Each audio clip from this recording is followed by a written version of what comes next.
Umroh NIM 52 akan menjelaskan mengenai pengertian sistem pernapasan. Sebelum kita mengetahui apa itu pengertian sistem pernapasan, maka kita harus mengetahui terdahulu apa itu pernapasan atau respirasi. Nah, respirasi yaitu peristiwa menghirup udara berupa oksigen, kemudian menghembuskan udara yang berupa karbon dioksida yang mengandung karbon dioksida atau CO2 sebagai sisa dari oksidasi yang keluar dari tubuh.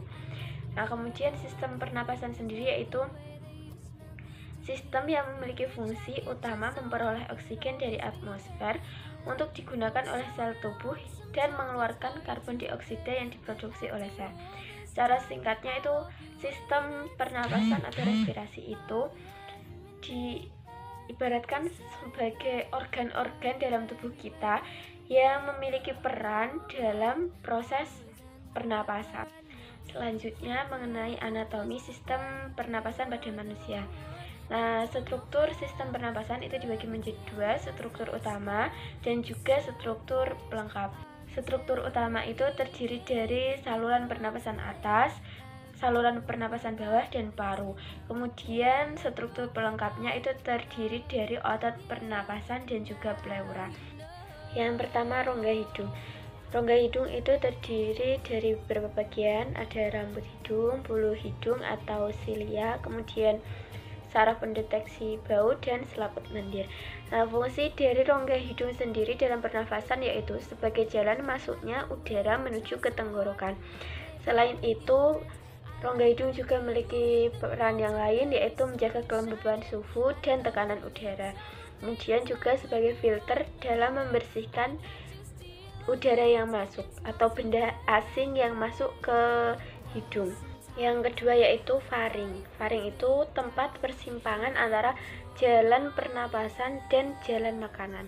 Nah, ini terletak di bagian belakang dari rongga mulut dan juga rongga hidung. Faring ini terdiri dari 3 bagian, yaitu ada nasofaring, itu berbatasan dengan rongga hidung, kemudian orofaring berbatasan dengan rongga mulut, dan juga laryngofaring yang berbatasan dengan laring. Yang ketiga yaitu laring. Laring ini letaknya antara orofaring dan juga trachea. Nah, fungsi dari laring sendiri yaitu sebagai jalan masuknya udara, kemudian membersihkan jalan masuknya makanan ke esofagus dan sebagai produksi suara. Selain itu, lapisan mukosa bersilia laring bermanfaat untuk menghilangkan partikel asing dan untuk menghangatkan dan melembabkan udara yang kita hirup. Yang keempat yaitu trachea, panjangnya 10-20 cm. Ini dibentuk oleh 20 lapis kartilago yang berbentuk huruf J dan berakhir ketika bercabang 2 karina. Dapat kita lihat pada gambar di samping. Kemudian fungsi dari trachea sendiri itu sebagai jalur udara untuk masuk dan keluar dari paru-paru. Yang kelima yaitu bronkus. Bronkus itu cabang batang tenggorokan yang terletak setelah tenggorokan, tapi sebelum paru-paru. Nah, diameternya itu lebih dari 2 mm. Yang keenam yaitu bronkiolus. Bronkiolus itu merupakan cabang dari bronkus. Nah, fungsinya sendiri itu untuk menyalurkan udara dari bronkus ke alveoli. Selain itu juga untuk mengontrol jumlah udara yang masuk dan keluar saat proses pernapasan berlangsung. Secara fungsional, bronkiolus itu dibagi menjadi 2, yaitu bronkiolus non-respiratorius, di mana tidak terdapat pertukaran gas, dan yang kedua yaitu bronkiolus respiratorius, di mana terdapat pertukaran gas di dalamnya. Selanjutnya yang ketujuh yaitu paru-paru. Paru-paru itu terdiri dari 3 lobus dan 10 segmen. Itu yang paru-paru kanan. Kemudian yang paru-paru kiri itu terdiri dari 2 lobus dan 8 segmen. Fungsi dari paru-paru sendiri itu menukar oksigen dari udara dengan karbon dioksida dari darah. Yang kedelapan yaitu alveolus. Dalam alveolus itu terdapat 300 juta gelembung alveoli dengan diameter 0,3 mm. Nah, fungsi dari alveolus sendiri itu sebagai tempat terjadinya pertukaran oksigen dan karbon dioksida. Kemudian dari alveolus ini, oksigen itu akan dialirkan ke seluruh tubuh melalui darah dan karbon dioksida dikeluarkan lewat napas. Yang ke-9 dan 10 ini termasuk struktur pelengkap dari sistem pernafasan. Yang ke-9 yaitu otot-otot pernapasan yang terdiri dari otot skelet. Kemudian yang terakhir yaitu pleura. Pleura itu dibentuk oleh jaringan yang berasal dari mesodermal.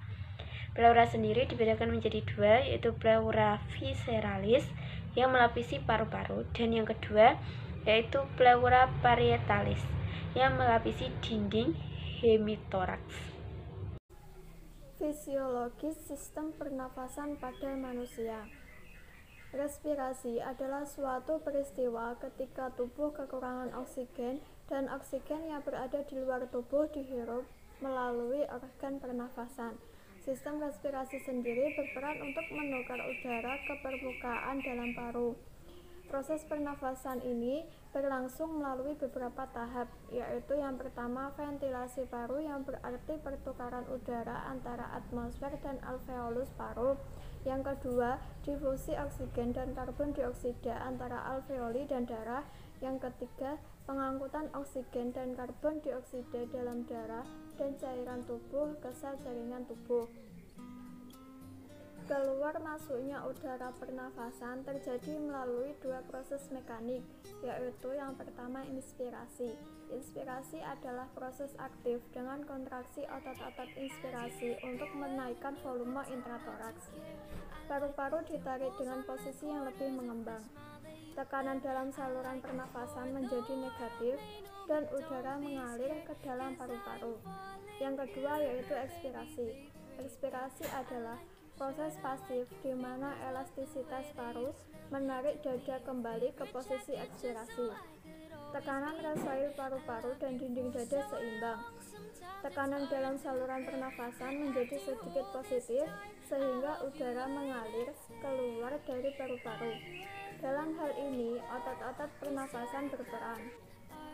Fungsi dari sistem pernafasan sendiri adalah menyediakan area yang memadai untuk pertukaran gas antara udara dan sirkulasi darah, melindungi permukaan pernafasan dari dehidrasi, perubahan suhu, dan variasi lingkungan lainnya, mempertahankan sistem pernafasan dan jaringan lain dari invasi oleh patogen mikroorganisme, memproduksi suara yang terlibat dalam berbicara, bernyanyi, atau komunikasi nonverbal, membantu dalam regulasi volume darah, tekanan darah, dan kontrol pH cairan tubuh. Selanjutnya, materi penyakit pada sistem pernapasan. Sistem pernapasan pada manusia juga memiliki gangguan atau kelainan. Macam-macam penyakit pada sistem pernapasan manusia antara lain 1. Asma. Asma merupakan penyakit radang paru-paru yang menimbulkan serangan sesak napas dan mengi yang berulang.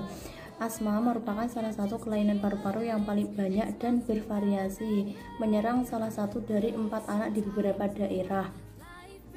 Yang kedua adalah flu atau influenza, merupakan suatu penyakit infeksi akut saluran pernapasan, terutama ditandai oleh demam, sakit otot, sakit kepala, dan sering pilek, sakit tenggorokan, dan batuk yang tidak berdarah. Yang ketiga adalah sinusitis. Sinusitis merupakan penyakit peradangan pada bagian atas rongga hidung atau sinus paranasalis. Penyakit sinusitis disebabkan oleh infeksi bakteri, jamur, virus, dan menurunnya kekebalan tubuh. Yang keempat adalah tuberkulosis atau TBC, merupakan penyakit yang disebabkan oleh infeksi kuman mikrobakteri tuberkulosis yang bersifat sistemik yang dapat bermanifestasi pada hampir semua organ tubuh dengan lokasi terbanyak di paru-paru yang biasanya merupakan lokasi infeksi primer.